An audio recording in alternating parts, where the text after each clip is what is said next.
everyone. First of all, apologies about the sound problems that I had in a few recent videos. I have no idea what happened. I didn't change any sound settings, but for some reason, if you're listening to my video from earphones or like speakers, then it comes from the sound comes from the left. Someone suggested to find sort of videos on YouTube that help with that, and I tried to figure out what the problem is and checked all of the things that were mentioned, like the balance and everything, and it seems to be exactly where it should be. So I don't know, I tried to unplug a few cables and plug them back in. Don't think anything has been damaged, like cables or anything. So if you are more technologically advanced and could point me towards how to resolve this issue, I don't even know if it's still there, so let me know if it is. I hope it's not. But if it hasn't been fixed and it's still there, please let me know what it could be, because I have absolutely no idea. After looking into it, everything seems to be in the right settings, so yeah, don't know why that happened. Okay, so October faves. Now I haven't really had time to prepare for this video like I usually do, swatch out things. It's pouring down with rain. I have not that much time left. It's a Saturday morning, so I hope we can get through this. Now I'm going to feature a few things here that are my favorites for this month. So I've got the Schmincke Mars Brown. I'll swatch it again just because that's what we do here. Sort of the same format, and I quite like keeping these almost like reminders to myself of what I am into every month. So this one is the Winsor Newton Potter's Pink, which is, these two are recent edition. I don't know if you can hear the rain, but it's pretty strong. It's nice to be inside, although it's a Saturday and you'd want to get out somewhere, although not that many options given the situation of the 2020. So okay, let's just swatch these out. So Mars Brown, beautifully granulating color. To get the best out of Mars Brown, it needs plenty of water and actually not that much pigment, because otherwise it just becomes pretty opaque and you won't see the beautiful granulation and things. So you need to kind of let it shine a little bit. Okay, so that's that. Then pink, Potter's Pink. So I have featured it recently. Actually, let's see what happens if we touch the two. I have featured it recently and it's like my favorite Potter's Pink at the moment. There's also the Roman Schmal that is pretty good, but with them colors, watercolors, I don't know what the Lightfast situation is, and etc. So yeah, okay, so that's that. Then we have, I have a group of 3, which is the same color family, but I really have enjoyed them in the month of October. So these are Liquid Watercolours by Ecoline, and apparently this is sort of with the pipette is more of a updated version. They used to be without the pipette and have been more sort of difficult to use. From what I heard, I didn't know of their existence when they were in that format, so I'm quite happy with the pipette. So first color is Yellow Ochre, surprise surprise. So it's a beautiful ochre color. Okay, let me just move it here so you can see everything. Next one is the burnt or deep ochre. So we're still within the ochre region. Like that. And then we have the burnt sienna. Yeah. Beautiful, vibrant colors. You could make them a lot more intense and you could water them out as well. So for intensity purpose, what you would do is just kind of have them swatched more intense basically. And you can see the colors go quite a bit darker. And then you can play around with the intensities. I'll just get a bit of moisture out of my brush just to swatch it out a little bit so we can see the intensity a little bit stronger. There we go. Okay, so that's that. I have enjoyed mixing them with whites because it's just been really loads of fun. Let me give this one a mix.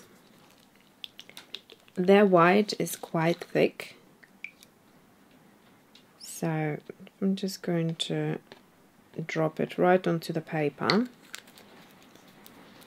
and then mix it on the paper as well, about equal amounts I'm using.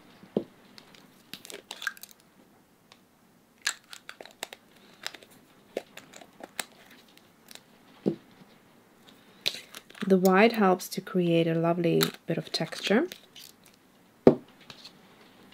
and they become something completely different. So let's just have a look. So they become a lovely, opaque, beautiful color. Again, if you play with the level of water you use, you can actually get some lovely effects.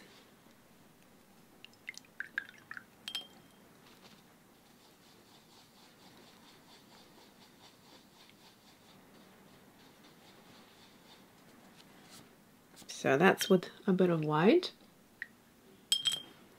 When it dries, it becomes a little bit more interesting even. The other color I want to include in my favorites is from Rembrandt, and it's the dusk yellow. And that's this color right here.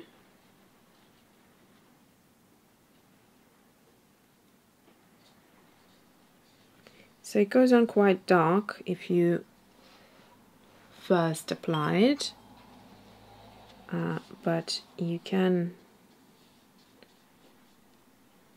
you know, play with it again. It's lovely for mixing other colors. And then I also wanted to show you this ArtGraf, which is quite fun to play when you use it with watercolors. So let me show you maybe with the Potter's Pink and with one of the Ecolines. So just going to swatch this with plenty of water, and then while it's still wet I'm going to go in with the graph. And sort of some colors push each other, some colors kind of have this fun way of behaving, but basically you get the gist of it. It's quite interesting to integrate two colors and let them play amongst each other. And I can see that I put a bit much here, so I'm just going to remove that.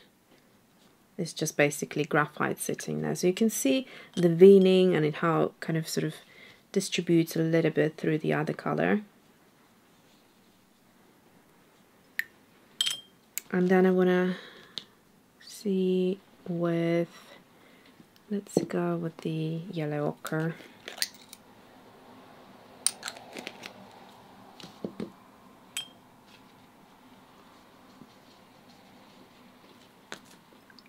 So same thing. So here we can almost create like dusk yellow colors because the Ecoline kind of eagerly moves into the graphite and creates the most stunning effects. So that's, to me, that's very, very beautiful, and you could take any color and just create a dusky color. And yeah, it's really fun little thing to have to play. But one thing to keep in mind, if you like to have your sketchbook kind of clean, then make sure you don't use this ArtGraf on kind of both sides, because it does come off. You'll need to use some sort of fixative if you wanted to fix it in place, or just what I do is on those pages when I'm using the ArtGraf, just don't keep the other page blank, so that you don't, you know, transfer the color onto the other. Let me just bring it up closer to you because it is just so stunning. I hope it's in focus. How pretty is that? So those are my kind of favorites for this month in terms of watercolors. Then I want to bring in two more things. So I have a book which I want to include. Usually I don't include a book in my favorites, but this one really deserves to be included. And the reason for that is, look at what's happening here when the colors are drying. Do you see something different happens? Like chemically, there's some sort of reaction there, and you start to have a separation of the pigments or dye. I think these are dye based. So whatever happens there, it just creates the most pretty effect. And once it's fully dry, you'll see it will have speckles of color there. So we'll come back to that once it's fully dried. So back to the book, I want to include fashion drawing book for October favorites, simply because it's been super inspiring. I have kind of done a few sketches from this book, and just whenever I felt like just sitting down and having some peaceful me time and enjoying the illustration, inevitably getting inspired from it, I would just sit down with a cup of tea or coffee and just flip through the illustrations, and you know, it just helps to understand how to draw things and how to create the right proportions. Or there's no such thing as the right proportion, but in the fashion illustration world, there's certain proportions to think about, etc. So I haven't done, I promised you a book review for this book, so that's still coming. I haven't done it yet. And then finally, I'm going to share something very exciting. If I just, this book is super heavy. Oh, so let me just pull these in. So, Derwent, ta-da! Let me just bring it into frame. Derwent Lightfast. Yes, I got the big set, being 72 colors. And I know, or I heard, and I heard from your comments as well again, that there is 100 set somewhere, which is very hard to get hold of. Sip of morning coffee does you good. Okay, so yeah, and I have no idea where to get it. I couldn't find it on Amazon, I couldn't find it on Jackson's, and I couldn't find it on Derwent's actual website. I haven't checked others. I think there are a couple of websites that have been recommended, but yeah, so I basically saw this set when it was, I think 4 were available when I was first checking a couple of months ago, when I was considering. And then, so that's on Amazon UK. And then I went to check again, and there was just 1 left. And I thought, okay, I have to get it, because on Derwent website, they're actually more expensive than on Amazon UK. So I saved a good 20 or 30 quid by buying it from Amazon. and on Jackson's they, I think, are out of stock at the moment, or at least they were when I was buying. So I'll try to link you to Jackson's, and you know, maybe when they're back in stock you can check them out.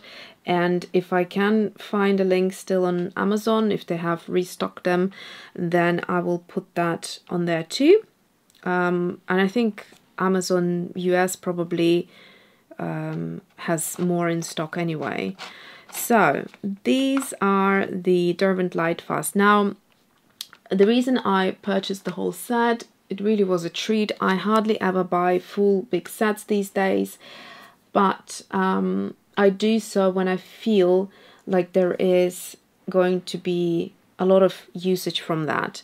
So the pencil itself is very reminiscent to the Derwent drawing pencils, which I've really enjoyed. I had that neat set. I'll try to link the card up here for you to have a look of the swatches and things.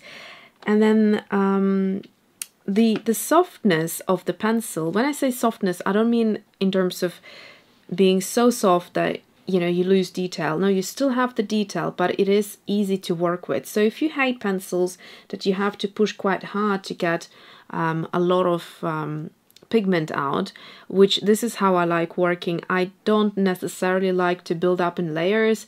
I quite often want to have the impact straight away, but I do want the layering versatility as well when I need it. I just don't need it that often. So for that style of pencil work, you know, these are fantastic. They have fantastic pigment payoff, and the texture of it, it's just a beautiful pencil. I have to say I love the design of these versus the drawing pencils.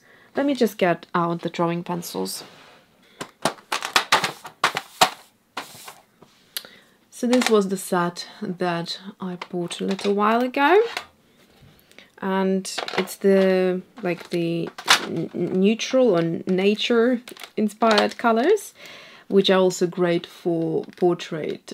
So you can see the color of the pencil. I'm not into that, so I don't like the design of that sort of brown color. Hence, I love the fact that here I have this sort of lightness to them and the color at the end. If it was, you know, my perfect kind of option would be something like, I think these two pencils do fantastic design pencils, which is the Holbeins and the Polychromos. I think, you know, that's the best when the whole pencil is that same color, so that you can see it easily in the, if you're storing it in a, like a jar or a glass of some sort. So yeah, these are the 72 colors. I will do a swatch for all of them as I always do. So let me just show you the bottom here. You've got more greens and neutrals and a bunch of different grays. So the full range is 100 pencils, and you can buy the rest open stock. I also have been informed by one of my viewers, I'll put the info here when I'm editing, I don't remember the website now, that you can buy apparently a set of the rest of the 28 colors as a kind of as a set, rather than every pencil open stock.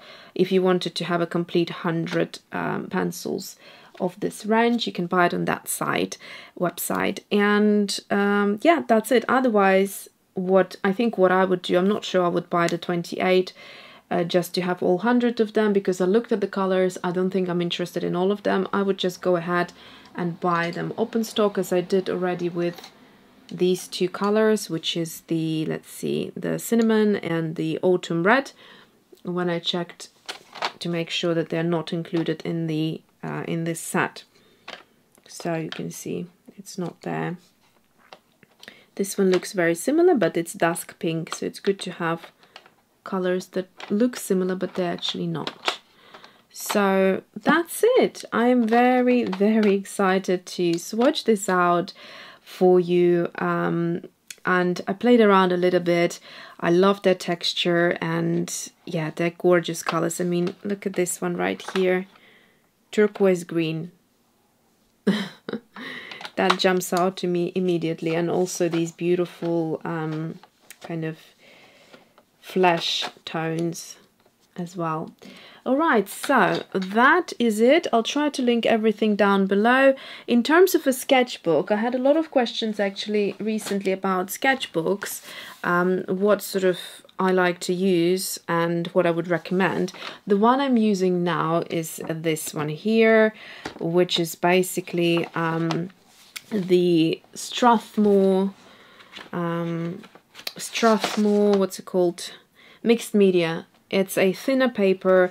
I love the format of it. It's bigger than the smaller format A5 that I really enjoyed working in before, but it's not too big. So it's not the size of an A4, if that makes sense. So it's somewhere in between, and I really like it. I like the color of the paper. It's slightly off-white, but not too warm. But the main thing why I love this sketchbook is every single medium on it just seems to work beautifully. And I don't know how they designed it, but as well as watercolors, things like pencils, inks, everything looks super bright, super beautiful. And yeah, the look here as well at the bottom, some acrylic paints. I've never come across a paper that takes so many different mediums, including watercolor. Usually either the mixed media works well, but then the watercolor starts to really buckle. I mean, it does buckle if you use quite a bit, but it's great for when you are not saturating the paper with a heavy wash, if that makes sense. So just normal kind of watercoloring looks really, really beautiful, and the paper does not buckle as much. So you can see here there's more water, so it buckled more. Here's less water, and it sort of almost stayed flat. So that's my sketchbook of choice, and I don't know how I feel about it, how I will feel about it towards the end of it, but I feel like I would repurchase it again and again. And I definitely moved from the Stillman and Burn to these. I have a bunch of them. And I had a bunch of Cuddy papers as well, but I feel like this is a very stable paper that welcomes a lot of different mediums, and I don't need to worry what will work in that sketchbook, what will not work. I haven't tried masking fluid on it yet, so that's something to be tried. That's it for this month. I hope you found it somewhat helpful, or maybe you found something that you haven't seen before and would like to give it a go. So here are the dry swatches, and can you see what happens to it? Something very, very interesting. So this one isn't fully dry yet, but it sort of breaks down into this milkiness and very interesting texture. It's not like when you take a watercolor, a white, titanium white, and start mixing with your colors and you get this sort of creamy texture. There's something very different about that. And in terms of the color, it's just called white. I'll try to, like I said, link everything down below for you. I might do open stock. I haven't decided yet, just to save some time. But the colors are again yellow ochre for this one. Then we have next one is deep ochre, burnt sienna. This is Winsor & Newton Mars Potter's Pink, Mars Brown by Schmincke, Rembrandt Dusk Yellow, and then we have this gorgeousness, which is this ArtGraf by Viacro. And it's the watercolor graphite in this beautiful little tin. And then the white is, like I said, Ecoline white. And then we have the Lightfast Derwent pencils over here. Alright, so thank you for watching, and see you in the next one.